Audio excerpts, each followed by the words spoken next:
Kini ang mga dagong balita sa Balitang Bisdak karong Martes. Trabaho sa Talisay City Hall suspendido karong adlaw. 37 anyos nga lalaki patay sulod sa Cebu City Jail. Duha ka mga sospek sa pagpusil sa 50 anyos nga lalaki sulod sa internet cafe sa Talisay City nadakpan. Runner nga nag-ala DJ ug nagpatukar samtang midagan kikalingawan online. Kini ang GMA Regional TV, Balitang Bisdak. Maayong hapon, ako si Cecil Kibod Castro.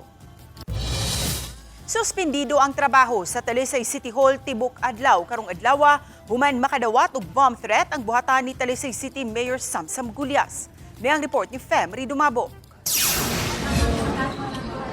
Daling gipagawa sa ilang mga buhatan kining mga kawani sa Talisay City Hall ug ang mga adunay transaksyon alas 8 ganiyang buntag. Nakadawat og chat matud pa ang social media page ni Talisay City Mayor Samsam Gulyas gikan sa usa ka netizen nga adunay bomba nga gibutang sa tulo ka building sa City Hall compound. Wala kini gipakagamay sa city government ug daling nimando sa Talisay City Police sa pagsusi sa bomb threat.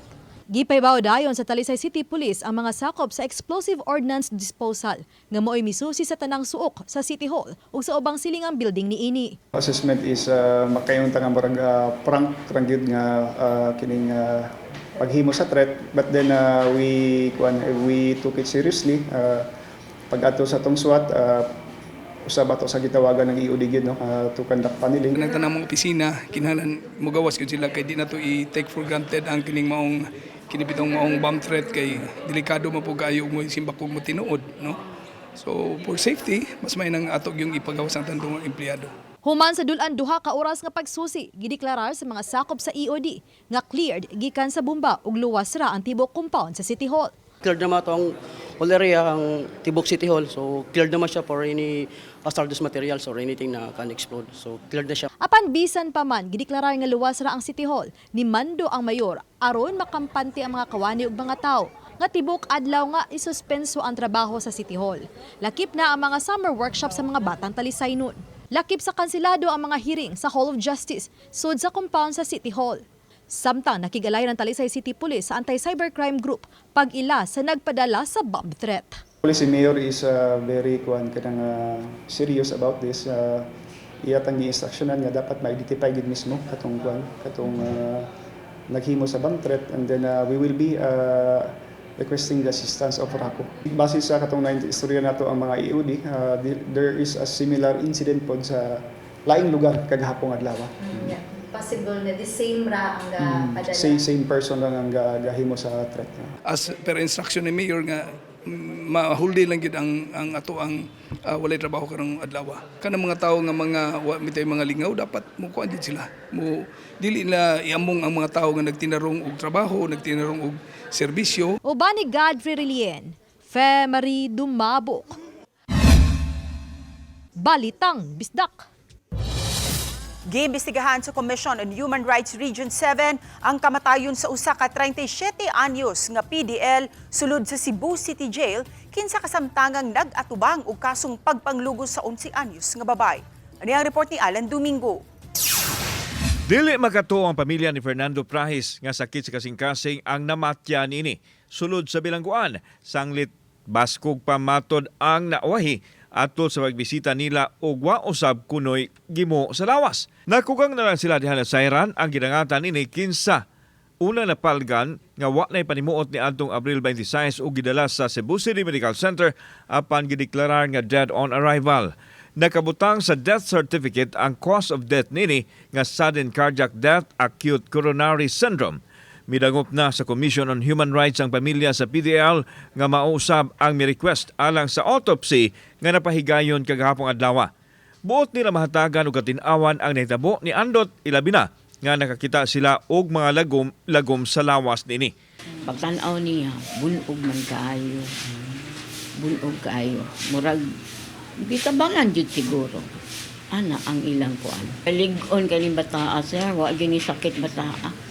Samtang iklaro sa mga investigador sa CHR nga usa ka parallel investigation ang ilang gihimo aron masuta ang mga posibleng kalapasan sa tawhanong katungod nga nahimo subay sa ginangatan sa PDL sulod sa jail facility. They were surprised nga it was reported patay na ang ilahang relative, ang anak. So what we did sa CHR, we've already dispatched a quick response operation to check on the, not just on the death, but also on the administrative liability, possible administrative liability of the personnels in the facility. Gisugdan na sa NBI ang proseso sa pagpangaykay sa mga dokumento o ubang mga ebidensya nga magatabang sa ilang pakisusi. Kahapon, pagkandak na mo og QRO, nag-serve na lang po mi og subpoena requesting them sa mga relevant documents nga pwede nato magamit sa amo ang parallel investigation nga gikandak. Samtang nakikita usab ang inahan sa PDL kang Konsehal Dave Tumulak alang sa mga ayuda nga mahatag usab sa LGU ngadto kanila. Og mukam-in na gani ang National Bureau of Investigation ug ang atong kapulisan ug ang BGMP ato na lang huwaton. No, ang ato lang nga makatabang ta sa ginikanan sa pamilya aning biktima kining PDL ug sa samang higayon ang pamilya katong hingtungdan ginikanan sa usa ka minor de edad ato pod silang tabangan. Si Prahis nasikop sa mga operatiba sa Guadalupe Police Station 9 sa Pier 4 North Harbor sa Ragusa Terminal dito sa Manila sayo sa buntag ni adtong masuggest dihang miikyas kini human sa gikinahong pagpanglugos niya sa usa ka minor de edad nga babae ni adtong Marso 7 sa Barangay Kalunasan sa Cebu City. Gipadayag sa kabanay nini nga kung tinuod man ang ilahang pagduda, wala na lang unta gihunusan sa kinabuhi si Andot kay giatubang naman ini ang kaso samtang anaa siya sa sulod sa bilangguan. Nanagog ka sa sulod sa prisuhan. Kurang safe ka na, pero dili man di ay. Mamatay pa man di ay ta. Sa hamubong mensahe nga ipadangat sa Bureau of Jail Management and Penology 7, ipadayag nila nga giimbestigahan na ang nahitabo ni Prahis. Kauban si Clover Lumayag, ako si Alan Domingo. Balitang Bisdak. Nadakpan ang namusil ug nagsugo sa pagpusil sa usa ka lalaki sulod sa internet cafe sa Barangay Haklupan, Talisay City. Nga nahitabo ni adtong Biyernes sa gabii. Ano ang report ni Fem Ridumabo? Sa gihimong subsub nga pakisusi sa Talisay City Police o sa tabang sa CCTV sa dapit, nailhan sa kapulisan ng gunman nga giilang si alias Ray, 28 anyos, taga Labangon, Cebu City. Nasikop kini pasado alas 9 kagabii og nasakmit gikan kaniya ang 45 pistola nga armas nga ginudahang gigamit niini sa pagpusil patay sa biktimang si Richard, 53 anyos, samtang nagduwa sa sud sa internetan niadtong Biyernes sa gabii sa Barangay Haklupan. O gani naangin pa ang 14 anyos nga anak sa biktima, human nilapos ang bala sa tiil sa bata. Nakuha usab sa Talisay City Police ang 4 ka bala sa armas. Lakip na ang jacket o ang helmet nga matud pa mo igisulob niini atol sa pagpamusil. Ug ang motor nga gigamit matud pa niini sa pag-ikyas.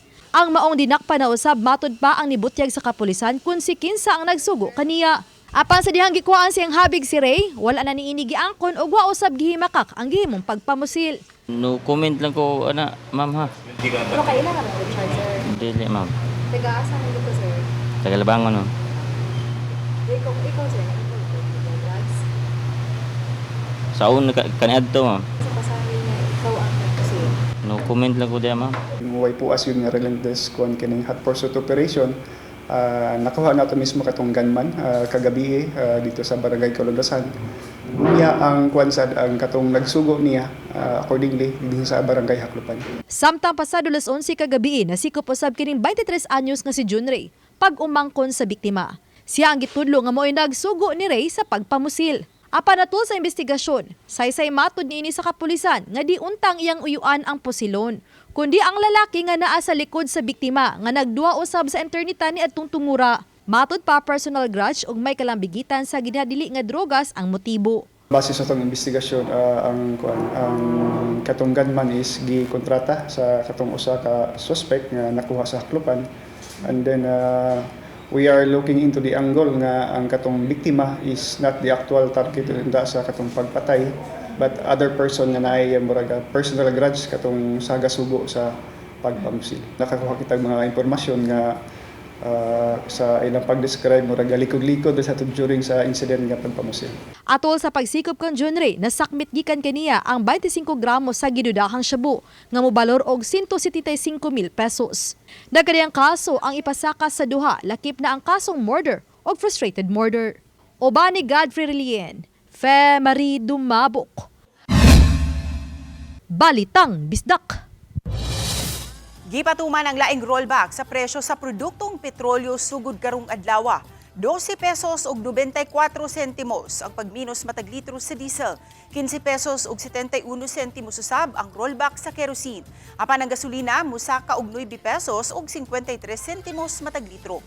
Matud sa Department of Energy, lakip nga gipatuman ang oil price adjustment karong adlaw.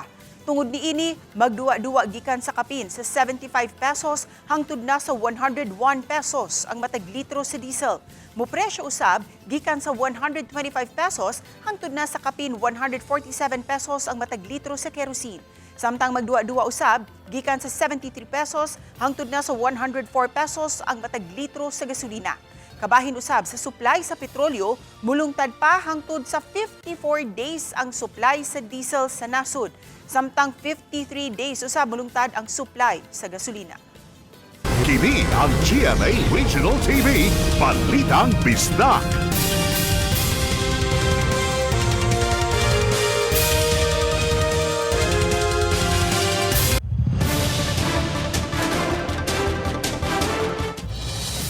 Nag-convoy run ang kapulisan aron masukod ang gitason sa oras sa pag-escort sa mga heads of state ug sa mga ministers atol unya sa pagpahigayon sa ASEAN Summit karong May 7 ug May 8. Ang dugang detalye sa live report ni Luan Merondina.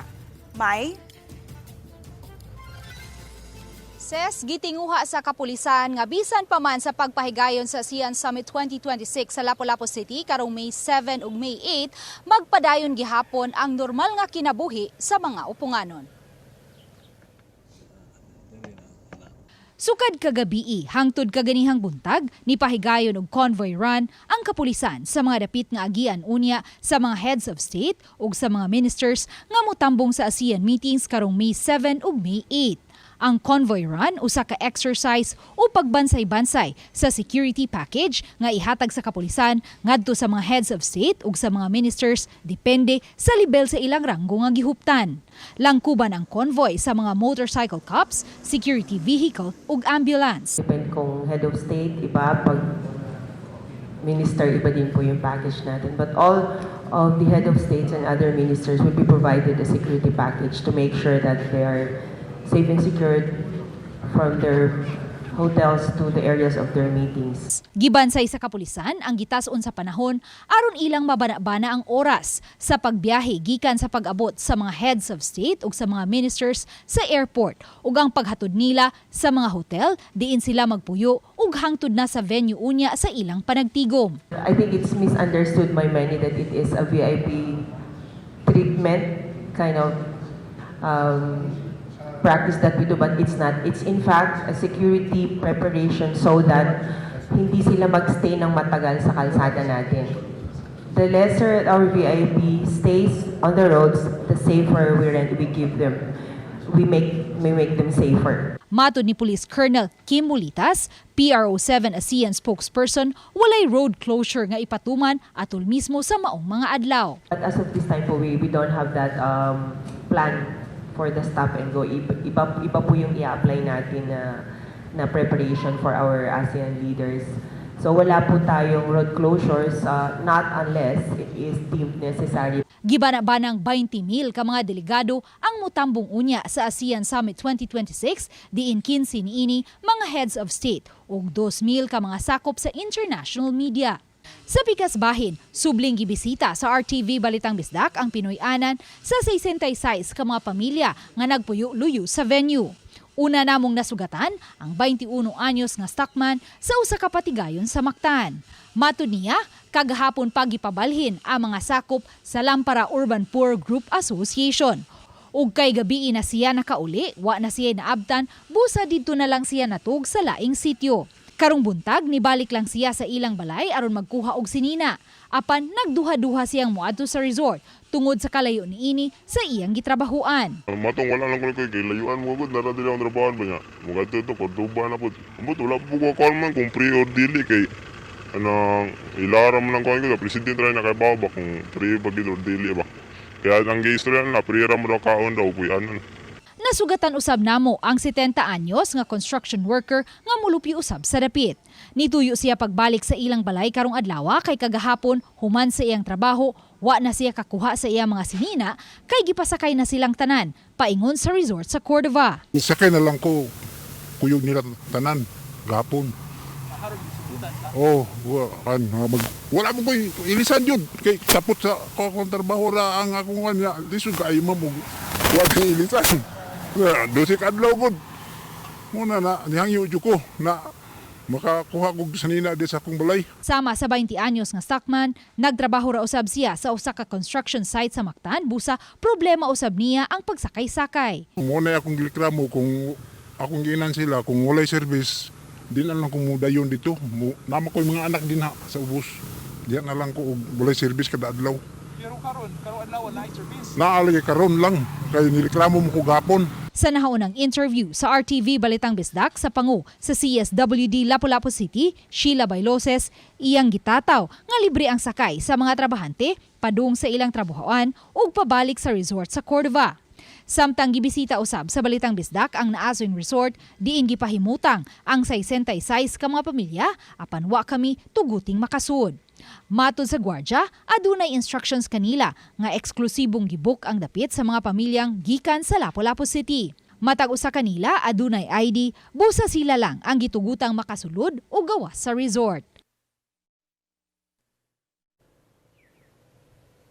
Ses, matod sa Lapu-Lapu City Police sa May 2, mangabot na ang dulan sa 5,000 ka mga PNP personnel gikan sa nagkadaiyang rehiyon nga magsilbing augmentation force. Apan sa May 1 palang full alert na ang Lapu-Lapu City Police. Ses? Dagang salamat, Luan May Rondina. Taliwa sa mga insidente karong bago sa mga nabitik sa hilo sa Tabanog, gusto ang Mandawi City nga hingusgan ang monitoring niini. Ingon man palisiya kabahin sa pagpalupad. Ano ang report ni Nico Sereno? Kay summer man, daghang mga tao, labi na mga batanon, ang naengganyo nga mupalupad og mga tabanog. Sama nini naabtan namo sa syudad sa Mandawi, nga bisan init ang adlaw, daghan ang nagpalupad. Apan karong bag-o din sa Sugbo, may natalang aksidente nga mugna sa kite flying. Sama sa nahitabo sa Cordova, kundi nabitik sa liog ang usa ka estudyante nga pauli na unta sa ilaha. Wa damha nga naigo day kini sa hilo sa Tabanog. Sa habig sa Mandawi, bisan kun sa laing LGU kadto nahitabo, gusto ang mga opisyales higpitan ang palisiya. Giauhag ang hugot nga pagpatuman sa mga safety measures sa pagpalupad. Gihangyo usab ang mga otoridad sa hugot nga monitoring kung may nagpalupad sa delikadong lugar. Kadaghan kay motorista labi na motor. So ang risko sa injury na ajod no. Ang risko siya na ajod.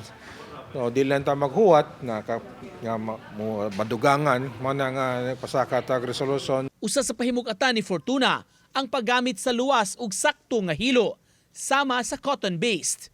Kay kuyaw kun makabitik kun nylon ang material nga dili maputol dayon. Plano nila nga paistudyuhan kini, posibleng ipaagi sa ordinansa. High tension man na siya kay kita kanang mga tabanong nga taas na kayo pila na ka 100 nga feet no. Mas gahi-gahi man na siya pero kung imagine maputol na. Uban ni Godfrey Relien, Nico Sereno. Balitang Bisdak.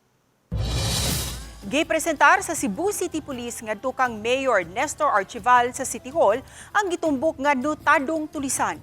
Siyang gitumbok nga nanulis sa duha ka mga babaeng tinunan sa kolehiyo nga nagsakay og jeepney sa Sipadilla ug nasikop sa Mambaling Police Station human gialarma nga armado.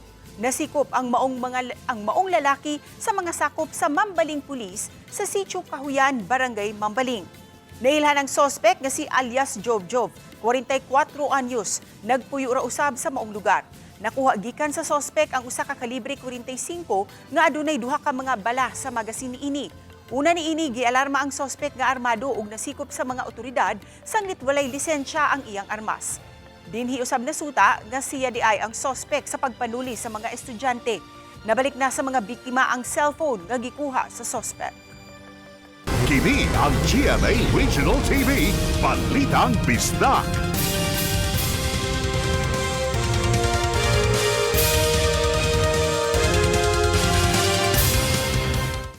Kini ang GMA Regional TV, Balitang Bisdak. Sa nagpadayong hearing sa kaso batok sa kontraktor nga si Sara Diskaya ug sa siyam ka mga akusado sa 96.5 million pesos nga ghost flood control project sa Davao Occidental, giingong kanhi trabahante sa magtiayong Sara ug Curly Diskaya gipresentar sa witness stand karong adlaw. Si Luan Merundina sa report. Sa labing unang higayon, human sa arraignment, personal nga nitambong sa hearing ang kontraktor nga si Sara Diskaya. Uban niya ang executive officer sa St. Timothy Construction nga si Maria Roma Rimando kinsa lakip usab sa mga akusado. Busa higpit ang seguridad nga gipatuman sa Lapu-Lapu City Hall of Justice sukad kaganihang alas 8 sa buntag hangtod sa pagtapos sa hearing kaganihang hapon. Ang 8 pa kaubang mga akusado sa maong kaso nga mga opisyal sa DPWH Davao Occidental nitambong via video conference. Sa nasabutan sa parehong prosecution ug depensa, gikinahanglang personal nga makatambong sa hearing sila si Diskaya ug Rimando kay ang witness nga representar sa prosecution karong adlaw giingong kanhi trabahante sa St. Timothy Construction Corporation. Ang naasoing trabahante nagpailang usa ka liaison officer sa St. Timothy Construction sukad niadtong June 2018. Base sa iyang mga pamahayag, gihimo siyang usa sa mga shareholder sa St. Timothy Construction nga wala siya gipahibaw ug walay pagtugot niya o giforge ang iyang pirma. Gisaysay usab sa naasoing witness nga si Sara Diskaya ug ang iyang bana ang mga tag-iya sa St. Timothy Construction, Alpha and Omega, St. Gerard Construction ug sa laing unom pa ka mga kompanya nga parehong nag-share og samang address. Sa pagkakutlo ning balita, wala pa makuha og habig sila si Diskaya ug Rimando ug ang ilang mga legal counsel.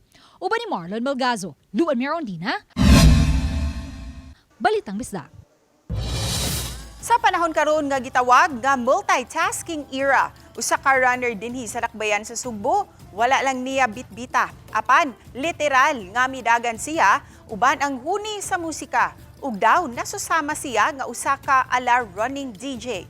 Sa practice run uban ang ubang mga runners, gidala niya ang DJ booth. Ug saysay sa youth Cooper nga si Code Rennie Jane, nang plano ang organizers nga magpatukar pinaagi sa DJ setup sa ilang pickup. Nahuna-hunaan niya nga what if siya na mismo ang mudagan inubanan sa huni sa musika. Na-inspire kuno siya sa gihimo sa usa ka international DJ. Nag-success siya diyang iyang gihimo atul mismo sa running event. Tungod niini gidag sa mga netizen ang effort ni Cody. Sa paghanay ning balita, aduna na siya 1.1 million views ug kapin sa 200,000 reactions ang post online.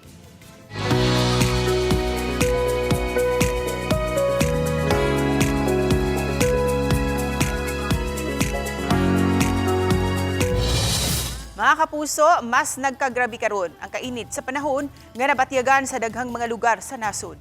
Apan bisa niini wala gihapon ipadaplin ang posibilidad nga masinati ang pag-uwan-uwan. Apektado karon ang tibuok nasod sa easterlies o ang kainit o kaigang sa panahon. Subay sa latest forecast sa Pag-asa, 13 ka mga lugar sa nasod ang posibleng makasinati og danger level nga heat index nga moabot sa 44 degrees Celsius ug mga adlaw. Sa labing uwanong rainfall forecast sa Metro Weather, anaa gihapon ang kahigayunan nga uwanon ang Samar ug Leyte provinces, lakip na Cebu ug Bohol. Posible usab nga uwanon ang uban pang lugar sa nasod. 101% ng andam ang seguridad alang sa umaabot nga ASEAN Summit nga ipihigayon dinhi sa Sugbo, partikular na sa dakbayan sa Lapu-Lapu. Ano ang report ni Alan Domingo? Padayong gihanay sa managlangkob sa security forces ang mga kinahanglan aron masiguro ang kalinaw ug ang kaluwasan sa mga musalmot sa ASEAN Summit sa unang semana sa Mayo.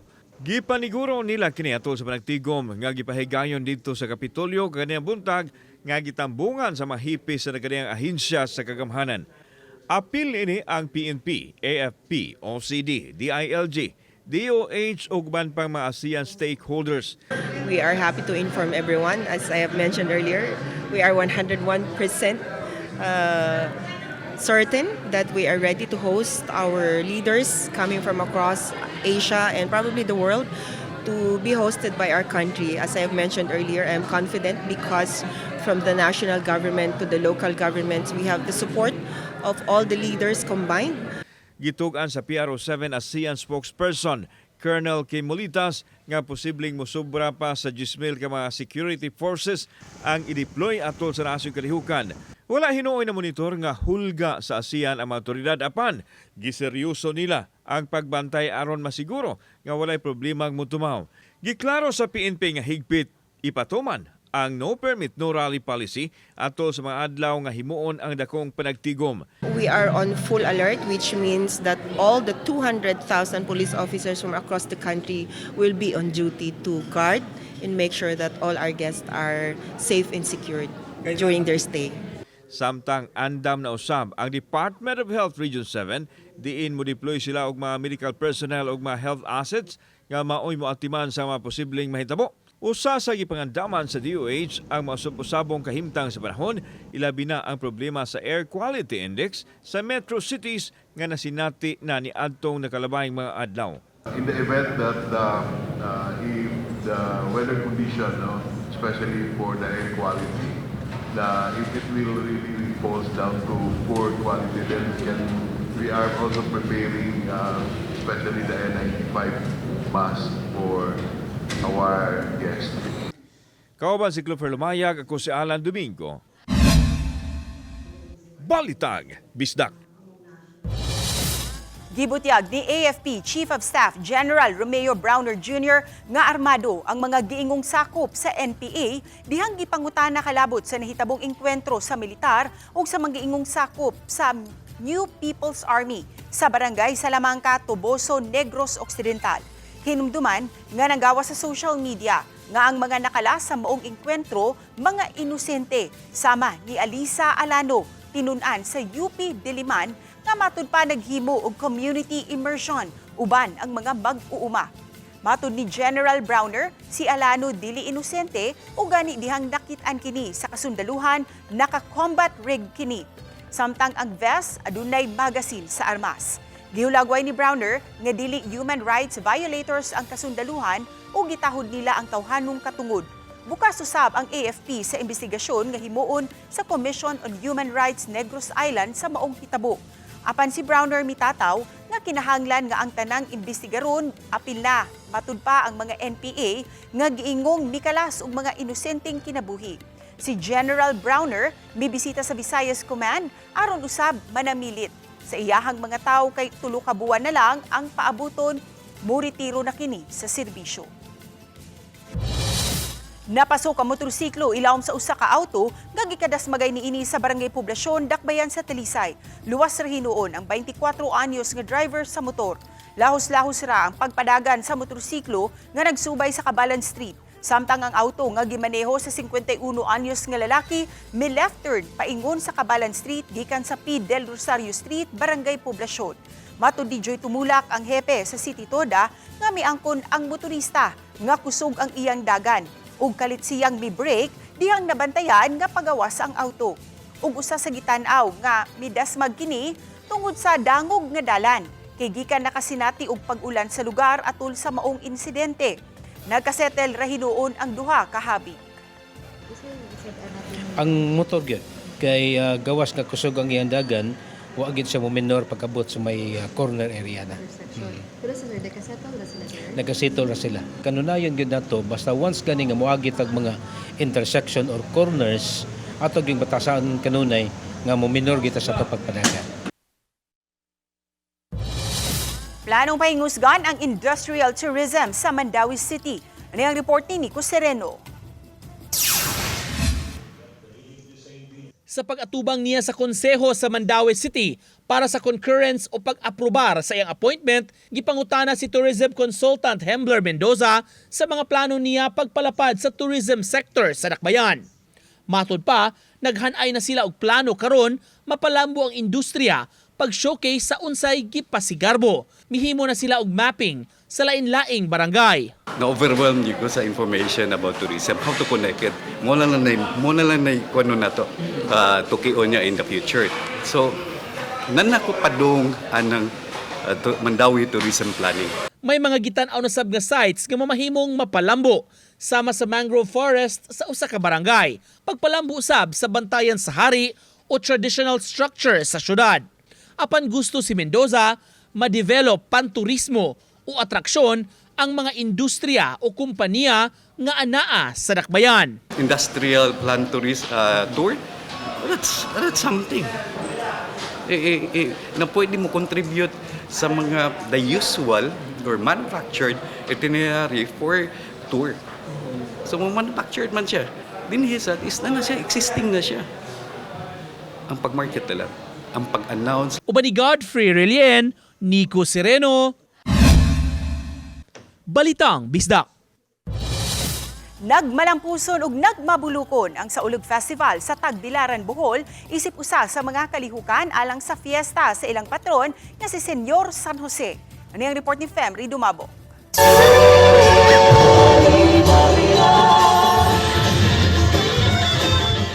Subling gipasigarbo sa 15 ka mga barangay sa Tagbilaran City sa Bohol ang ilang kultura, pagtuo ug pagkamaabi-abihon sa mga bisita ug turista.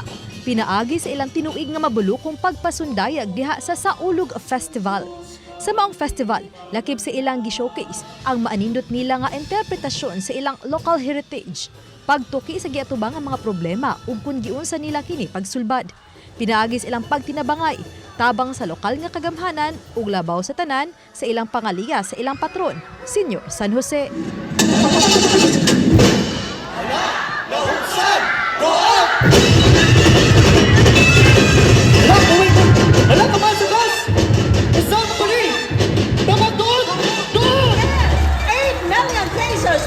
Gani ang nahimong kampyon ning tuiga nga ritual showdown nga gihimo sa CPG Sports Complex. Ang tribo maabi-abihon sa Barangay Poblasyon 3 nga nagtuki sa pagkaapektado kaayo sa tanan. Ilabi na sa nag-unang means of transportation sa Tagbilaran, ang mga tricycle, tungod sa pagsaka sa presyo sa petrolyo. Gipakita kung giunsa nga makabangon pagbalik. Pinaagi sa tabang sa kagamhanan ug pangaliya ngadto sa Senyor San Jose. Dugang nasa sagol nga paspas ni indak sa musika, apan dungan nga mga dance steps. Mabulukon, mamugnaon ug nindot kayong mga visual ug costumes. Nakapahingang hakini sa mga mananaway.